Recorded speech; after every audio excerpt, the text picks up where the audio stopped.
Hey guys, welcome back to my channel. Hope you guys are doing really well.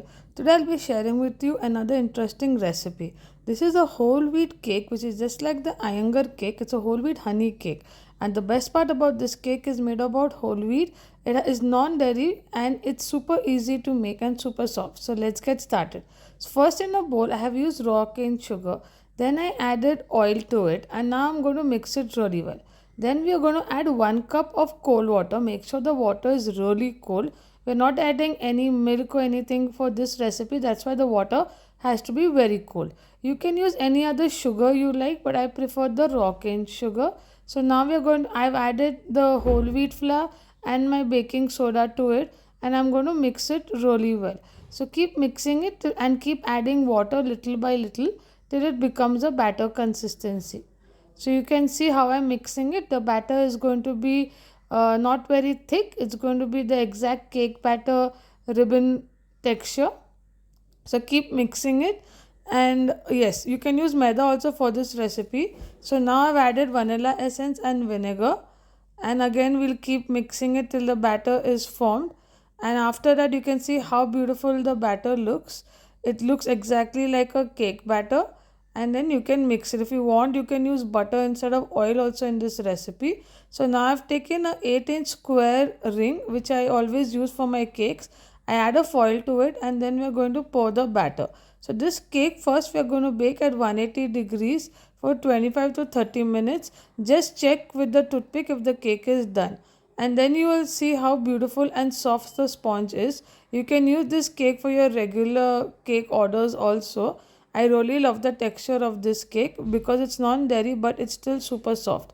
So now I'm going to poke a hole into the cake and make sure that it's poked like throughout the cake. For this we are doing so that the honey gets soaked into the cake.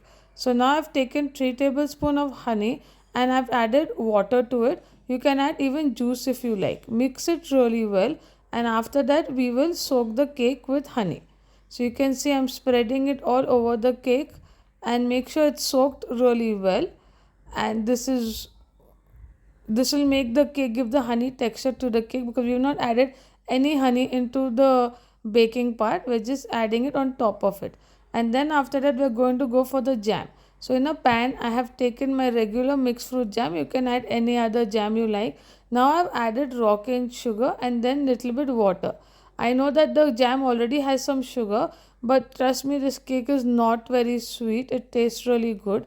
So keep mixing it on the pan, keep cooking it till the jam melts and it starts getting a little bit thicker and everything is mixed really well. If you want, you can avoid sugar, but it for me the cake did not taste that sweet, so it's fine.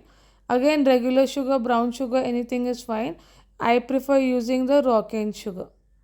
So keep mixing it. Now once that is done, just let it cool a bit, not much, and then we are going to spread it on top of the cake. So for this we are going to spread the jam throughout the cake, and once that is done I'm going to add some coconut, shredded coconut on top of it, and then we'll set it. So now I've added the jam around the cake. We will add shredded coconuts and we'll set it. So after setting, you might find that the coconut is soaked with the jam. It's okay. Once it's set, you can remove it and add more coconut on top of it. Set it for around 20 minutes, and once that is done, you can see how beautiful it's turned out, and then we'll slice the cake. So don't forget to like, share, subscribe to my channel. Also follow me on Instagram for much more interesting recipes, and if you have any questions you can connect me on Instagram. Hope you like this recipe.